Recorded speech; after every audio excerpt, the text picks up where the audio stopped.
Okay, let's just dive right into this. Welcome, focused learners, to today's explainer. If you've ever looked at a scenario where a family is living in absolute extreme poverty and your intuition tells you to send them straight to a highly specialized intervention center, well, you might be falling right into an administrative trap.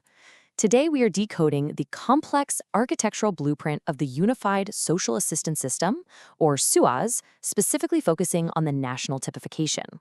We're going to master the systemic logic so that you can navigate the real world of social work and absolutely crush the Quadrix exam without breaking a sweat. Here's our architectural blueprint for today, mapping out this escalation of vulnerability step by step. We've got 1, the SUAS architecture, 2, basic protection, 3, medium special, 4, high special, and finally, 5, the journey to autonomy.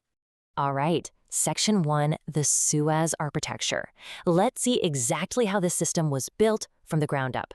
Think back to before 2009.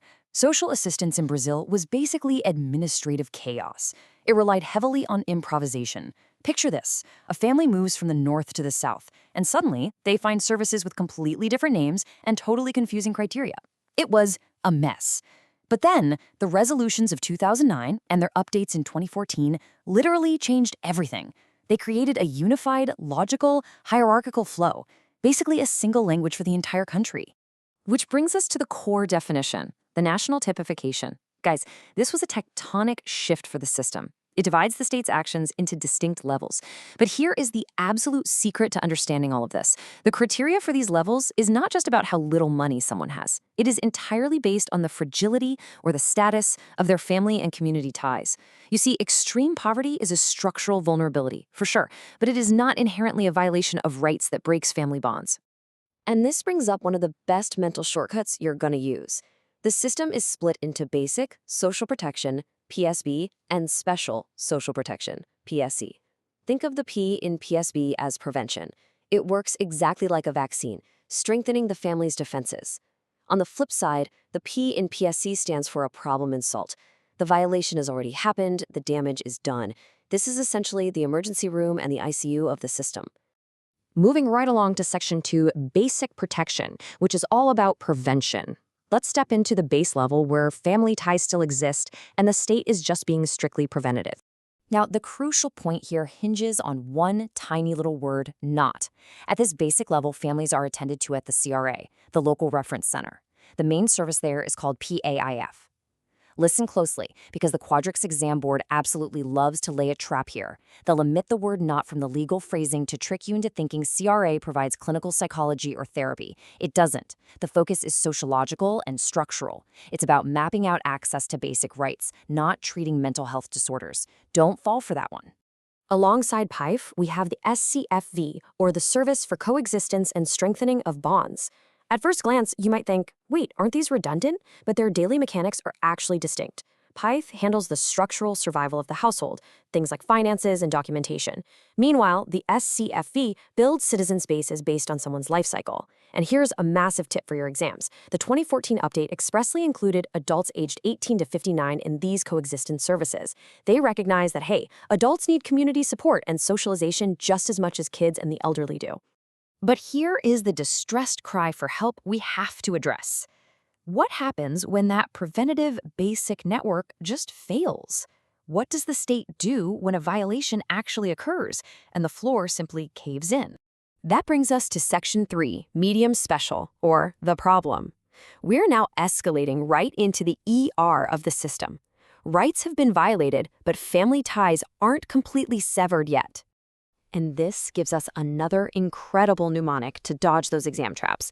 We already know PAIF is in the basic CRS center, right? Well, when a violation happens, say physical violence or child labor, we move to the specialized CS center, and the service becomes PAFE. Just listen to the letters. PAF has an I for integral at the base. PAFI has an E for specialized when things escalate. Just remember, extreme poverty alone does not send someone to the specialized CAS. You only cross that line when a right is actually violated.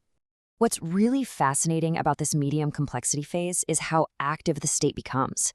SUAS doesn't just sit behind a desk waiting for victims to walk through the door. Nope. Through the social approach service, they actively search the streets to find vulnerable populations. They also partner up with the socio-educational system to work with teens in open measures like assisted living and community service. And speaking of community service for teens, I want you to lock this exact number into your memory, 8. That is the absolute maximum weekly hours allowed for this measure.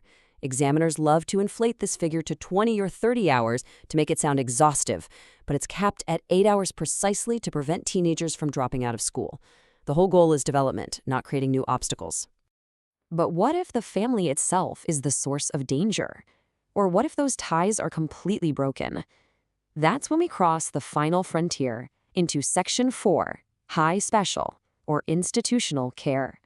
Welcome to the Systems ICU. If there's one word that should be flashing in bright neon lights for the Quadrix board, it's provisionality. Institutional care is exceptional, and it is temporary. The state is literally never meant to be a permanent home for a child.